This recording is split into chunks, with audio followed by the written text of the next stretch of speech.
irmãos, graça e paz. Antes de nós abrirmos a palavra do nosso Deus, eu quero saber se você concorda com a seguinte frase, de que a Bíblia é totalmente confiável e útil para todas as áreas da nossa vida. Vou repetir, a Bíblia é totalmente confiável e útil para todas as áreas da nossa vida. Você crê nisso? Ou tem dificuldade com essa pergunta, ou com essa afirmação? Se você é membro dessa igreja, talvez de uma igreja presbiteriana, quando você foi recebido ou professou a sua fé, te fizeram uma pergunta: você crê que a Bíblia é sua única regra de fé e prática? E se você é membro dessa igreja, você tem que responder positivamente. Mas por que eu estou dizendo isso? Porque o grande problema que nós temos é que, em teoria, nós realmente cremos nisso. Porém, nem sempre a Bíblia, as Sagradas Escrituras, tem regido a prática da nossa vida. E o meu desejo, objetivo nessa noite, a minha oração é para que você saia daqui tão convencido disso, que o seu maior desejo vai ser buscar, ler, meditar, memorizar essa palavra, para que em cada área da sua vida, essa palavra faça diferença. E diante disso, eu convido agora para que você abra sua Bíblia em 2 Timóteo, capítulo 3. Nós vamos ler dos versículos 14 a 17. 2 Timóteo, capítulo 3, versículos 14 a 17. E diz assim a palavra do nosso Deus: Tu, porém, permanece naquilo que aprendeste e de que foste inteirado, sabendo de quem o aprendeste, e que desde a infância sabes as sagradas letras que podem tornar-te sábio para a salvação pela fé em Cristo Jesus. Toda a Escritura é inspirada por Deus e útil para o ensino, para a repreensão, para a correção, para a educação na justiça, a fim de que o homem de Deus seja perfeito e perfeitamente habilitado para toda boa obra. Vamos orar mais uma vez? Bendito Deus, eu quero te louvar por tua palavra. Nós queremos render graças e honra, glórias ao Senhor por essa santa palavra, tua Escritura, porque nela nós podemos conhecer o Senhor, nós podemos conhecer a respeito de nós mesmos e aprender a respeito do caminho da salvação. Obrigado, ó Pai, porque essa palavra é útil para todas as áreas da nossa vida, e eu rogo ao Senhor para que nos dê entendimento a respeito dessa tua verdade, nos faça amar ao Senhor, amar a tua palavra acima de qualquer outra coisa, e que a nossa prática e o nosso viver diário sejam baseados na tua palavra. Nós oramos assim, ó Deus, no nome santo de Jesus, amém. A doutrina reformada da suficiência das Escrituras afirma que não se precisa acrescentar nada a esse livro, porque ela já está completa, e isso dá a ela o sentido de nós falarmos que a Escritura ela é suficiente, dá a ela toda a sua autoridade, coloca essas palavras onde ela realmente deve estar, não só na nossa vida, mas em todos os lugares. É a sua autoridade diante dos homens e diante da sua igreja.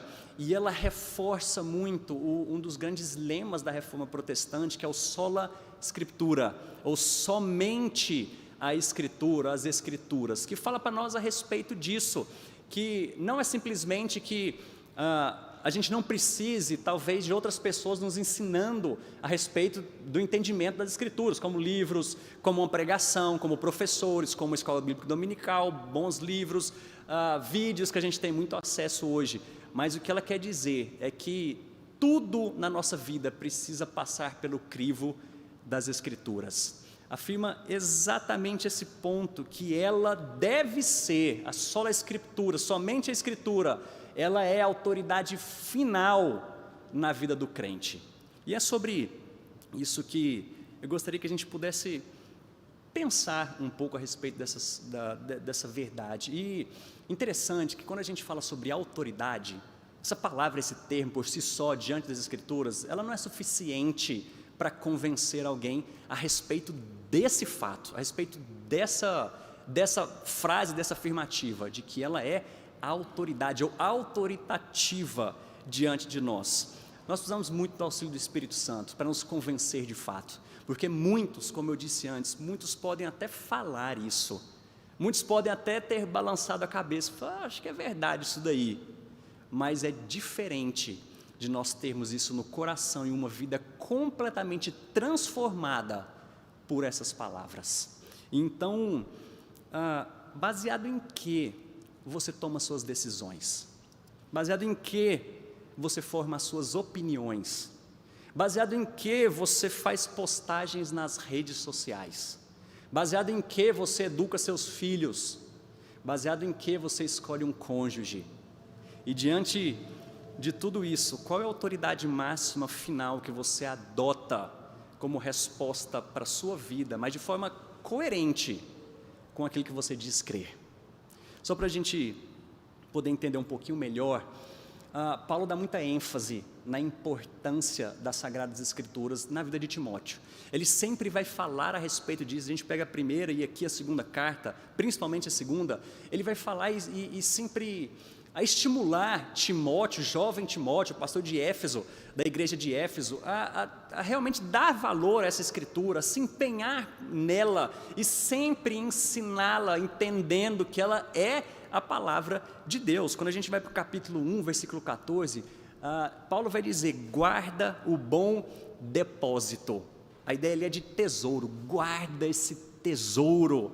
Depois, capítulo 2, versículo 9, Paulo, sabendo que ia ser preso, aqui provavelmente foi a última carta que ele escreveu antes do seu martírio, e ele fala, olha, eu posso estar preso, eu vou ser preso, a minha vida vai acabar, mas a palavra de Deus nunca permanecerá, ou nunca estará presa. E aí o próximo versículo, capítulo 15, diz, procura te apresentar como obreiro aprovado, que não tem que se envergonhar, mas que maneja bem a palavra do Senhor. Capítulo 4, versículo 2, ele diz, prega a palavra, quer seja oportuno, quer não, corrige, repreende, exorta, com toda longanimidade e doutrina. E a gente volta um pouquinho lá para o começo do capítulo 3, e aí se você puder voltar a sua Bíblia, esses títulos aí vão nos ajudar a compreender qual é o contexto para que Paulo possa afirmar a autoridade das Escrituras. E ele começa dizendo lá, você vai ver no seu título lá, os males e as corrupções dos últimos dias. Ele vai falar, Timóteo, nos últimos dias os homens vão se comportar de uma forma que é de duvidar, mas eu já estou te alertando, que no final dos tempos os homens vão ser assim. E ele fala irreverente, desobediente, avarento, desafeiçoado, caluniadores, cruéis, inimigos, arrogantes, um monte de forma da maneira como eles vão se comportar. Mas o pior é o que ele começa a falar no versículo 5, tendo forma de piedade, negando-lhes, entretanto, o poder. Foge também destes. Provavelmente, Paulo não está falando de gente que está lá fora, ele estava falando de gente que estava dentro da igreja. Essa história que ele está falando, nos últimos tempos, homens serão caluniadores, maus, perversos, vão querer causar briga, contenda. Ele não está falando simplesmente de gente fora, mas ele está falando são pessoas que têm uma face de piedade, mas que nega o poder do Evangelho na sua vida, mas que a vida deles não tem nada a ver com isso que eles estão representando. Por fora, essa aparência de piedade, mas por dentro, olha só quem eles são.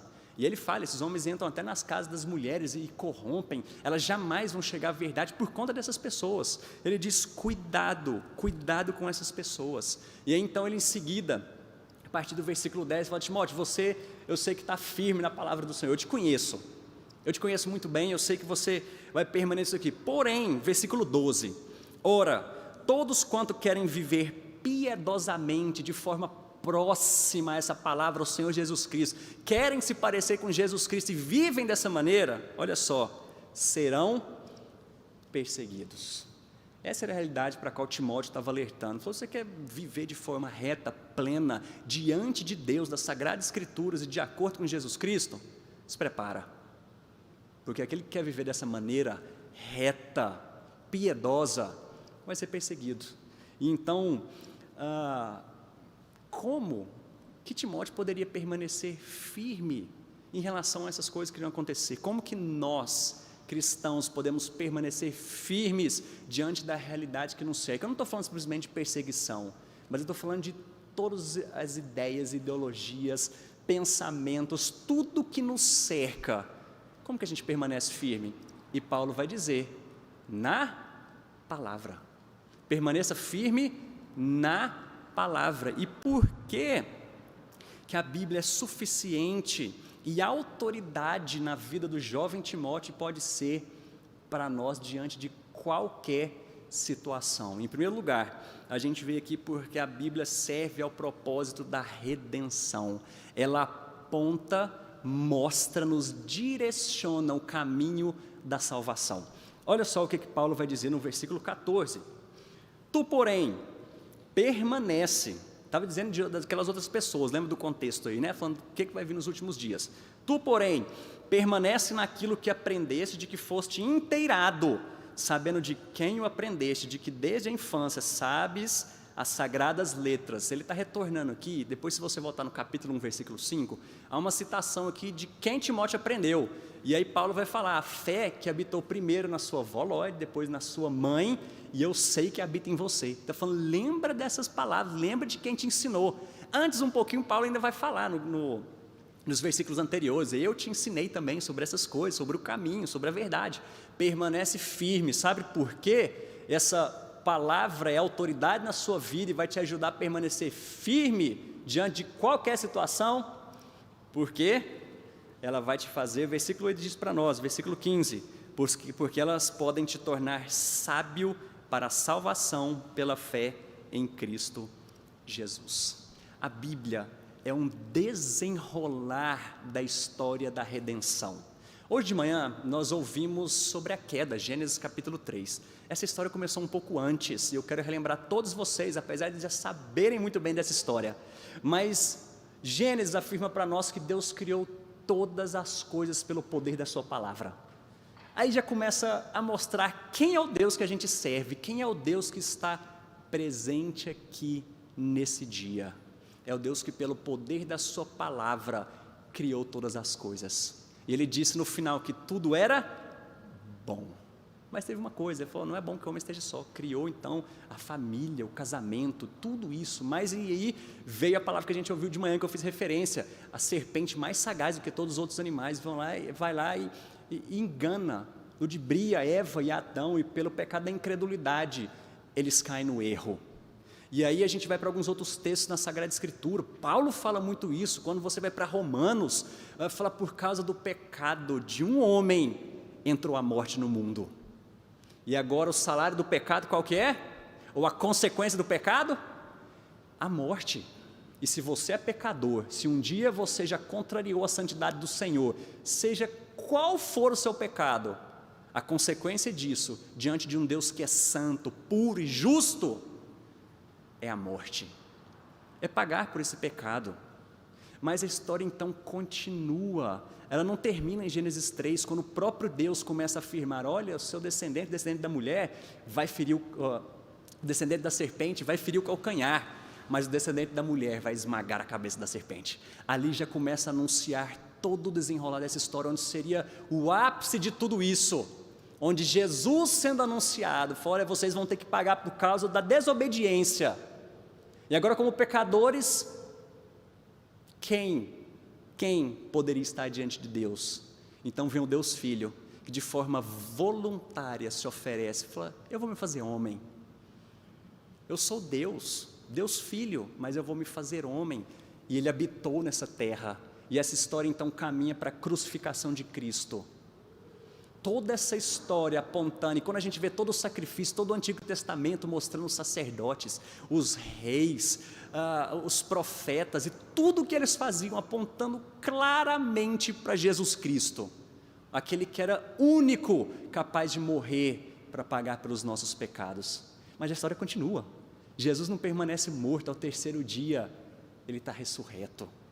E é interessantíssimo quando a gente vê algumas figuras vindo lá desde o Antigo Testamento, mostrando 2 anjos em cima da Arca da Aliança, e aí quando Jesus ressurge, as mulheres vão lá no túmulo olhar, e aí quem que está lá? 2 varões. Por que vocês estão procurando aqui? Por que vocês estão procurando aquele que ressuscitou?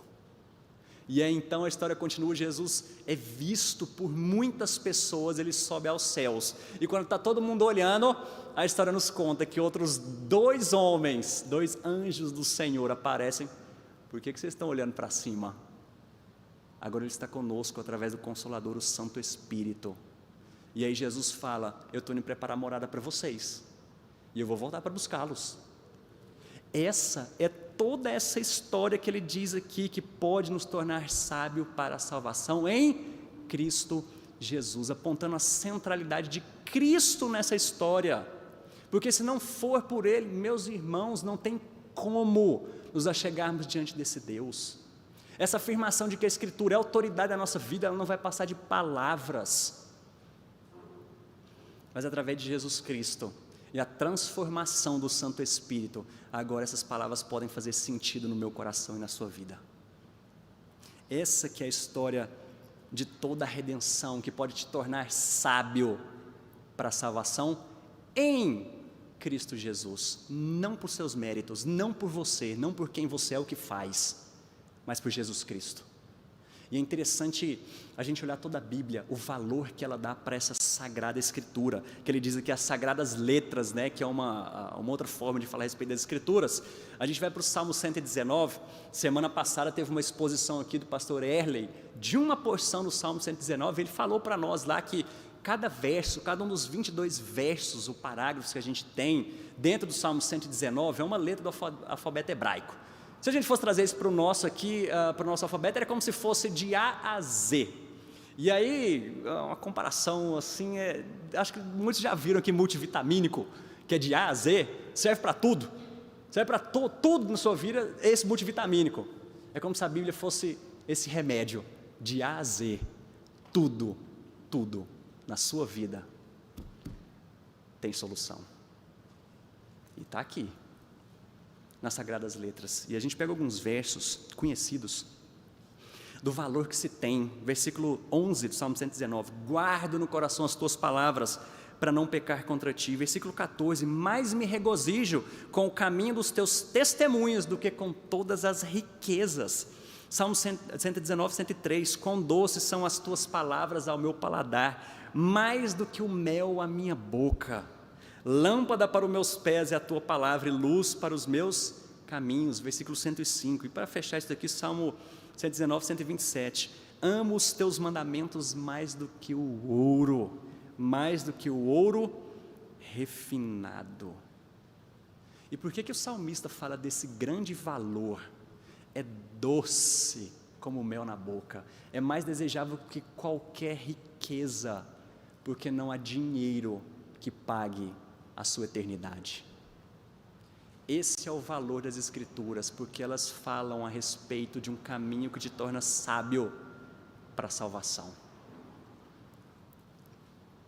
Eu lembro, há muitos anos, quando meu avô faleceu, e meu pai conta essa história, que uns dias depois disso, ele foi lá para casa onde meu avô morava, minha avó estava lá com toda a família, e meu pai se afastou um pouco, estava chorando, até que chegou um sobrinho dele, meu primo, era uma criança, na época uma criança, chegou e falou, tio, por que o senhor está chorando?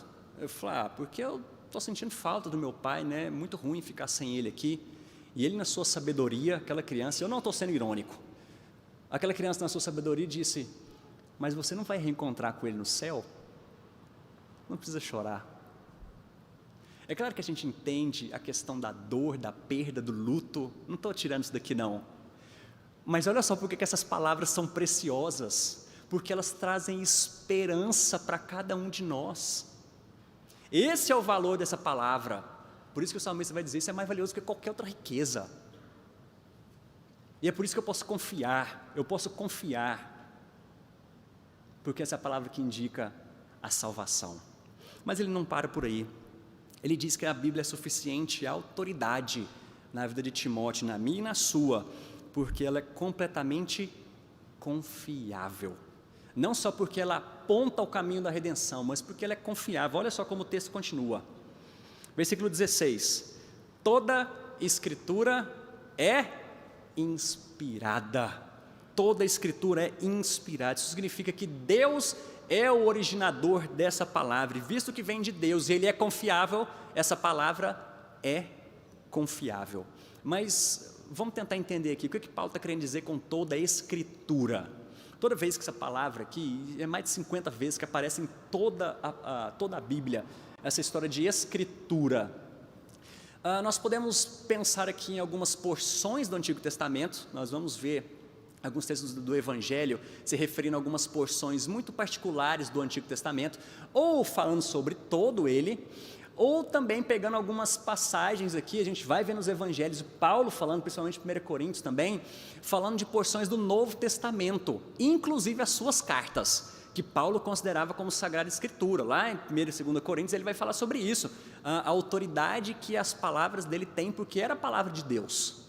Mas nesse contexto aqui eu tenho convicção de que Paulo está se referindo à Escritura, a todo o Antigo Testamento que ele tinha acesso e todas as cartas e o Evangelho que já haviam sido escritos na época dele. É bem provável pela data que foi escrito 2 Timóteo, que apenas outros 4 livros foram escritos depois disso daqui, segunda data.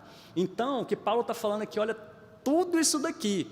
E claro, a gente está falando a respeito do cânon, né, de todos os 66 livros, e depois se você quiser debruçar mais sobre isso, vai estudar um pouco sobre canonicidade dos livros da Bíblia, de toda essa parte aqui, que eu não vou tratar profundamente nesse sermão, mas Paulo tinha convicção de que isso aqui era a palavra de Deus, que era autoridade, porque era o próprio Deus falando. É isso que ele está se referindo aqui, a toda Escritura, tudo que havia sido escrito. E ele fala, toda essa Escritura é inspirada. Esse inspirado é soprado por Deus. Toda a Escritura é inspirada, soprada. Sabe aquele sopro do fôlego de vida que Deus deu ao homem lá no jardim? Faz parte disso daqui, dele soprando tudo o que ele queria, a sua palavra, mediante alguns homens. E isso, eu quero ler uma definição só, que diz, essa inspiração, a doutrina da inspiração, é aquela influência sobrenatural do Espírito Santo, por meio da qual os escritores sagrados foram divinamente supervisionados em sua produção das Escrituras, sendo impedidos de errar e guiados na escolha das palavras que usaram, de acordo com as suas personalidades e peculiaridades. O que essa afirmação diz para nós aqui, resumindo, é que Deus soprou naqueles homens, os impedindo de errar qualquer palavra que seja. Então, o que eles disseram, alguns outros vão falar que eles foram órgãos de Deus, nas mãos de Deus, instrumentos para escrever, e se eles escreveram, aquilo é a palavra de Deus. Portanto, nós podemos sim confiar. E essa história da inspiração traz para nós 3 pontos aqui que eu só vou citar. Fala a respeito da Bíblia, que é infalível, inerrante e completa. Infalível porque tudo que está escrito nela ou já se cumpriu ou vai cumprir. Nada disso aqui vai passar ileso. Segundo, que ela é inerrante porque não existe nenhuma possibilidade de erro nesses escritos. E talvez esteja na sua mente, poxa, mas com o passar do tempo, essa Bíblia que a gente tem, ela foi chancelada, obrigado por me ajudar, foi chancelada pela igreja, foram homens. Mais uma vez eu quero te estimular a estudar sobre a canonicidade dos livros bíblicos, porque eu tenho convicção de que tudo que Deus quis que nós soubéssemos a respeito dele está nesse livro, e de forma completa, porque quando João terminou a sua carta ao Apocalipse e largou aquela caneta, ali se encerrou a revelação de Deus. Nós não temos nova revelação de Deus a ponto de ter que ser escrita num livro. Portanto, ela é infalível, inerrante e completa. Essa é a inspiração de toda a Escritura. Um termo chique para isso, né? Inspiração plenária verbal. O grande ponto principal aqui é que nós podemos confiar, porque se Deus é o Deus da verdade, Ele soprou essas Escrituras, então a gente pode confiar nisso daqui. Há muito tempo existe tentativa de desacreditar essa palavra como palavra de Deus, inclusive até nos princípios de interpretação que se faz, querendo tirar algumas palavras aqui. Alguns falam que essa Bíblia não é a palavra de Deus, mas nela está contida ou contém a palavra de Deus. Tem algumas coisas aqui que a gente pode duvidar se faz parte ou não do cânon. Mas como eu disse para vocês, toda a Escritura é inspirada. Nós podemos crer e confiar que isso aqui é a palavra de Deus.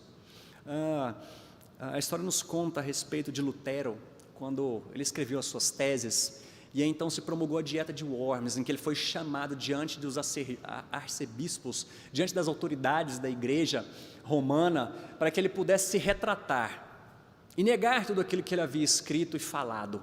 E aí então ele vai dizer: a menos que vocês provem para mim, pela Escritura e pela razão, de que eu estou enganado, eu não posso e não me retratarei. Minha consciência é cativa à palavra de Deus. Ir contra a minha consciência não é correto nem seguro. Aqui permaneço eu, não há nada mais que eu possa fazer, que Deus me ajude. Amém. A minha consciência é cativa da palavra de Deus. Por quê? Porque ela é completamente confiável. Sua mente é cativa da palavra de Deus. Por fim, Paulo continua mostrando aqui que essa Bíblia não é só confiável, não só aponta o caminho, mas ela é completamente útil. Não há problema na vida para o qual a Bíblia não forneça a sabedoria de Deus, seja por meio de ensino explícito ou por meio de princípios aplicáveis. Olha só então o que vem dizer o versículo 16 após a inspiração.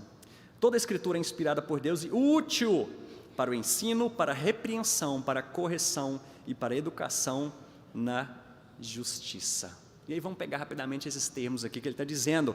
A Escritura é útil para ensinar, para o ensino. Talvez uma outra tradução que a gente pode usar aqui é de doutrina. A Bíblia é útil para doutrina ou para doutrinar. Isso aqui a gente está falando de um corpo de verdades na qual a palavra de Deus afirma como sendo verdade, verdade e sabedoria de Deus. Essa aqui é a história da doutrina. É como se fosse o nosso manual, é o nosso manual de instruções. E talvez nem todos nós aqui lemos manual de instruções. E ok, se você já conhece sobre aquele aparelho, mas eu creio aqui que muitos não conhecem nem metade, por exemplo, das funções do seu celular.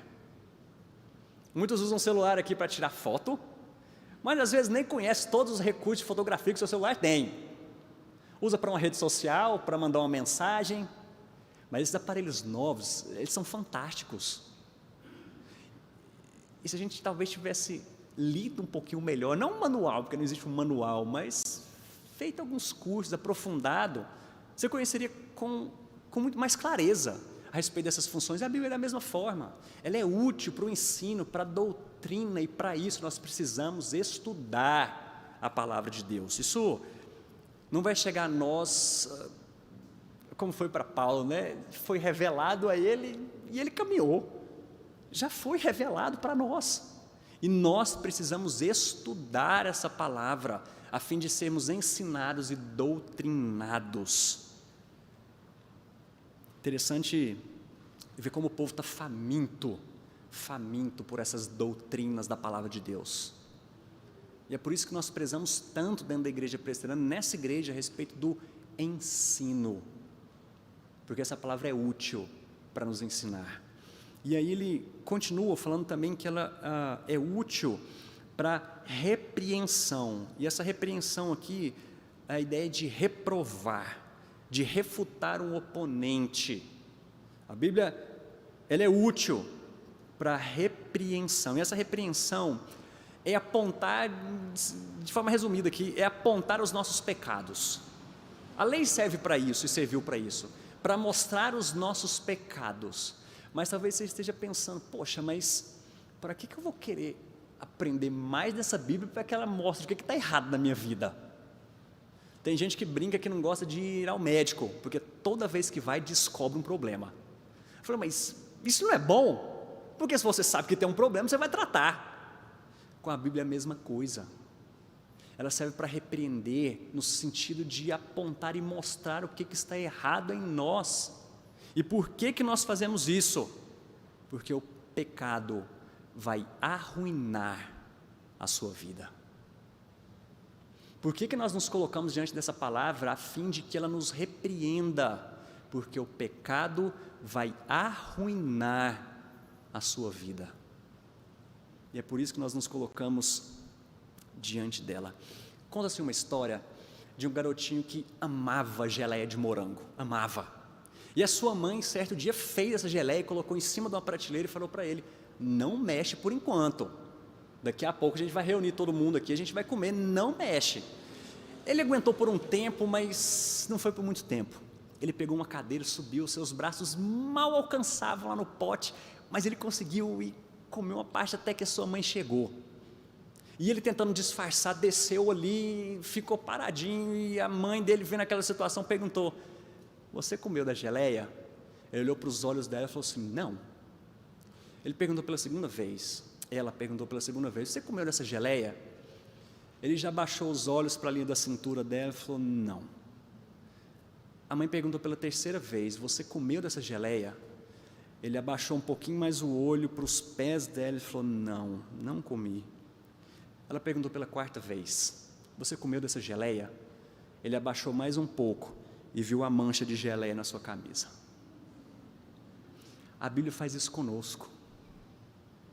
Talvez a primeira vez que ela aponta o erro, eu penso: fulano devia estar aqui ouvindo essa conversa. Olha só, devia estar ouvindo essa. Eu vou até mandar essa pregação para ele na próxima semana. Pela segunda vez, você também lê a Sagrada Escritura e ouve essa mensagem confrontando os seus erros e pensa: rapaz, aquele irmão dessa igreja devia estar aqui hoje, tomara que ele esteja assistindo pela internet. Talvez a Bíblia te confronte pela terceira vez e fale: olha, eu acho que a minha esposa, meu esposo, meus filhos deviam estar ouvindo isso aqui, porque eles vão aprender. Mas então vem a palavra e nos confronta mais uma vez, e agora eu digo: Senhor, tem misericórdia de mim.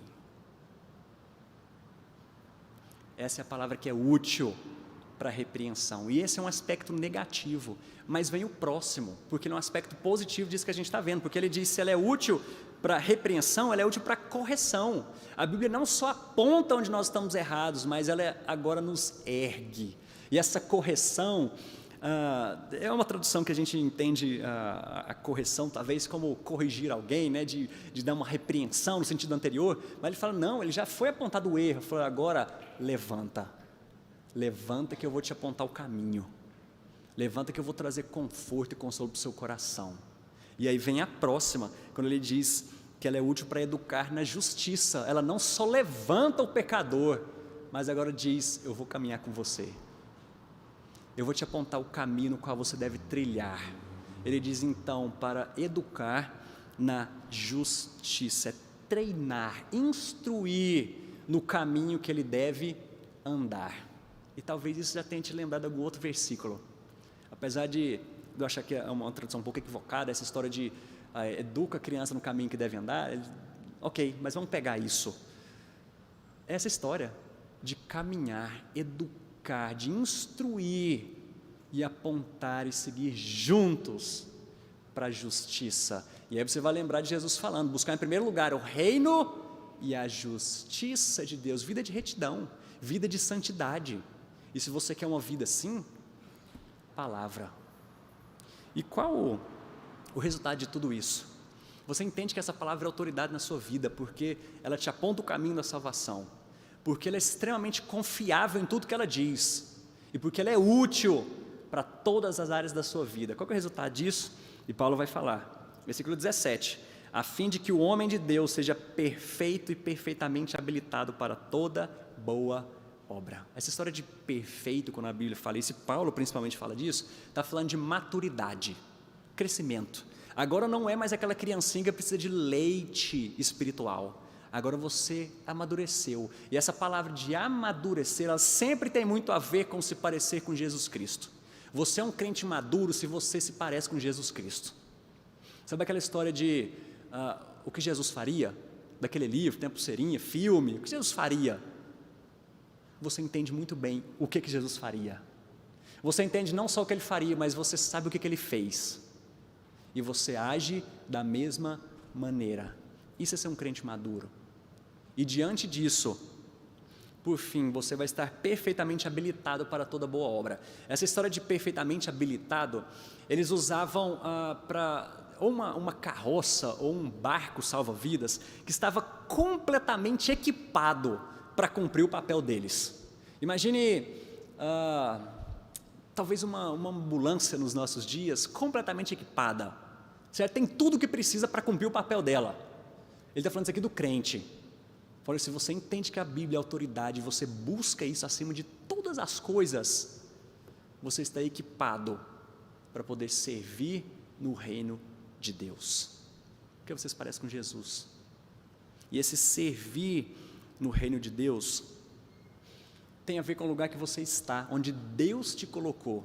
Não tem a ver simplesmente com servir a igreja, isso faz parte, mas é lá no seu trabalho, na sua família, nas suas postagens, na criação dos seus filhos, a maneira como você escolhe o seu cônjuge. Tudo isso servindo ao Senhor, porque você está perfeitamente habilitado. E para isso, Escritura. Para a gente encerrar, acho que talvez todos aqui conheçam Sherlock Holmes. E tem uma história de um livro dele, em que ele está conversando lá com o Dr. Watson, em que ele diz assim: você vê, mas não observa. A distinção é clara. Por exemplo, você tem visto frequentemente os degraus para a gente passar do corredor para essa sala. E aí o Watson responde: sim, eu tenho visto. E Holmes fala: quantos passos então tem? Fala: quantos passos ou degraus? Eu não sei.